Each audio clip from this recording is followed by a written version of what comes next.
प्रधानमंत्री नरेंद्र मोदी के by global make in India अभियान लगातार सफलता की सीढ़ी चढ़ता नजर आ रहा है और इसका सबसे बड़ा उदाहरण बन रहा है टाटा ग्रुप और एयरबस की कामयाब जोड़ी।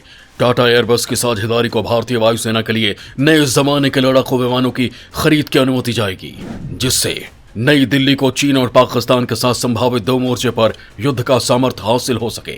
वहीं इसे लेकर वायुसेना काफी उत्साहित है और लड़ाकू विमानों की खरीद के लिए इसे अपनाना चाहती है। इससे वायुसेना को जल्दी से जल्दी लड़ाकू विमानों की आपूर्ति हो सकेगी और देश की रक्षा तैयारियां प्रभावित नहीं होंगी। दोस्तों, इस वीडियो में मैं आपको मेक इन इंडिया की सफलता के साथ साथ टाटा ग्रुप ने दुनिया के सामने जो अपनी ताकत की मिसाल पेश की है उसके बारे में भी बताऊंगा। इसके लिए आपको ये वीडियो अंत तक देखना होगा। दोस्तों, प्रधानमंत्री के मेक इन इंडिया का मॉडल पूरे देश में जोश के साथ अपनाया जा रहा है। नरेंद्र मोदी की पहल भारत के लिए एक चेजिंग पॉइंट की तरह देखा जा रहा है। वहीं वायुसेना ने भी इसे बखूबी तरीके से अपनाया है और टाटा और एयरबस की शानदार जोड़ी के बाद वायुसेना की उम्मीदें भी काफी बढ़ गई हैं। दोस्तों, पहले वायुसेना 114 मल्टी रोल फाइटर एयरक्राफ्ट यानी MRFA की खरीद के लिए शुरुआत में स्ट्रेटेजिक पार्टनरशिप मॉडल पर काम कर रही थी। ये सौदा करीब $20 अरब का था। स्ट्रेटेजिक पार्टनरशिप मॉडल के तहत विमान बनाने के लिए किसी भारतीय कंपनी को विदेशी सप्लायर के साथ हाथ मिलाना था, लेकिन फिलहाल ये मॉडल सफल नहीं हो पाया। वहीं नौसेना ने भी इस मॉडल के तहत 2 प्रोजेक्ट शुरू किए थे, लेकिन वो आगे नहीं बढ़ पाए। लेकिन दूसरी तरफ by global make in India project सफल रहा। इसे देखते हुए वायुसेना ने टाटा एयरबस ने C295 ट्रांसपोर्ट एयरक्राफ्ट बनाने के लिए डील की है। इस डील के पीछे का सबसे बड़ा कारण ये रहा कि by global make in India ज्यादा पेचीदगी मॉडल नहीं है। इसमें आसान शॉर्ट लिस्टिंग प्रोसेस है। इसके साथ ही इससे भारतीय कंपनियों को टेक्नोलॉजी पार्टनर खोजने के लिए ज्यादा विकल्प मिलते हैं। एयरफोर्स ने MRFA की खरीद के लिए कम से कम 4 अलग अलग विकल्पों पर विचार किया है, जिससे यह साबित होता है कि वायुसेना के लिए यह मॉडल सबसे सही साबित हो रहा है।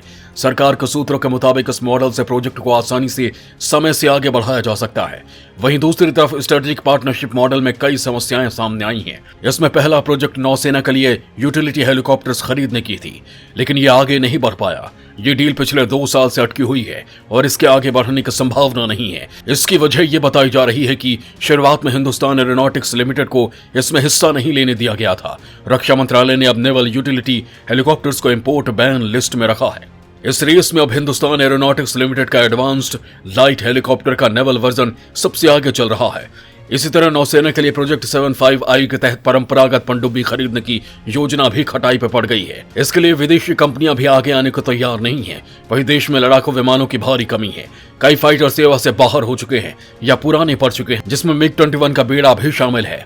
पहले 123 राफेल विमान खरीदने की योजना थी, लेकिन अब 36 ही खरीदे जा रहे हैं। इसके साथ ही 83 LCA-MK-1A एयरक्राफ्ट खरीदने के लिए HAL को ऑर्डर दिया जा सकता है। इसके साथ ही ऐसा लगने लगा है कि भारतीय वायुसेना ये अनुमान लगा रही है कि नए लड़ाकू विमानों का आसन अधिग्रहण by global make in India प्रतिमान का पालन करेगा, जो पहले टाटा एयरबस साझेदारी KC के उत्पादन के साथ भारत में सफल रहा है।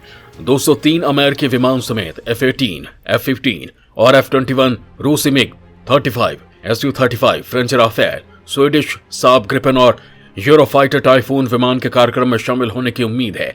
भारतीय वायुसेना ने अधिग्रहण प्रक्रिया पर इन कंपनियों के विचार भी मांगे थे, जिन्हें वो कार्यक्रम में चुनना चाहेंगे, और उनमें से ज्यादातर न सिर्फ global make in India route के लिए प्रायोरिटी दिखाई है। अमेरिकी सैन्य दिग्गज लॉकहीड मार्टिन के मुताबिक भारत के एकमात्र उपयोग के लिए अपने F-21 लड़ाकू विमानों को जोर शोर से आगे बढ़ा रहा है और बताया है कि ये भारतीय वायुसेना के लिए सबसे अच्छा विमान है। टाटा एडवांस्ड सिस्टम्स ने इन उद्देश्य के लिए कंपनी के साथ पहले ही सहयोग विकसित कर लिया है।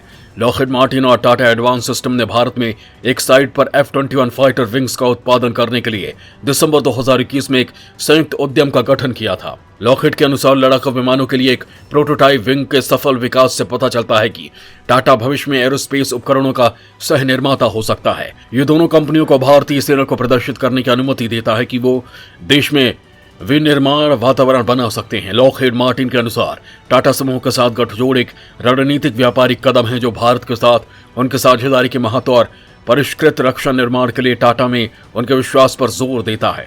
लॉकहीड मार्टिन के by global make in India रणनीति का पालन करने के निर्णय को अभी तक अपडेट नहीं किया गया है, लेकिन अधिकांश व्यवसाय by global make in India रणनीति चुनते हैं। सूत्रों के मुताबिक 2 राफेल स्क्वाड्रन ने लद्दाख में उत्तरी क्षेत्र में चीनियों की ओर से हमले शुरू करने के बाद स्थिति को कंट्रोल करने में एक प्रमुख भूमिका निभाई और उनके आने और भारतीय वायुसेना में शामिल होने के कुछ हफ्तों के अंदर ही स्टार्ट हो गए।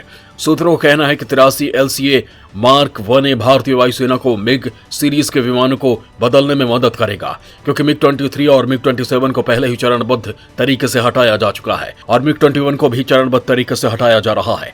5वीं पीढ़ी के AMCA को रक्षा अनुसंधान और विकास संगठन की ओर से जल्द ही शुरू किए जाने की उम्मीद है, लेकिन इसके शामिल होने और ट्रायल में अब से कम 5 से 7 साल लगने की उम्मीद है। सामान्य उछाल वितरित ईंधन भरने की सुविधा के अलावा F-21 सेनानियों के पास एक विस्तारित नली और दबा ईंधन भरने की जांच है, क्योंकि ये लॉकहीड मार्टिन और टाटा समूह की संयुक्त ताकत को एक साथ लाता है।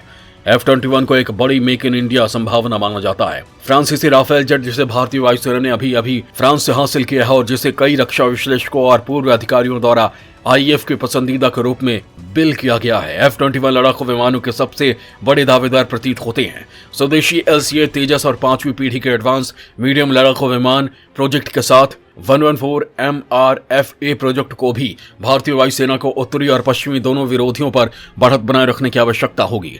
सरकारी सूत्रों का कहना है कि हम by global make in India route के लिए जाना पसंद करेंगे, जिसे वेंडर भी पसंद करते हैं और जिनके कार्यक्रम में भाग लेने की उम्मीद है। इसके साथ ही टाटा सन्स की टाटा एडवांस सिस्टम लिमिटेड ने हाल ही में एक ग्लोबल टेंडर कंपटीशन में बोइंग 737 प्लेन का फैन काउल बनाने का टेंडर हासिल किया है।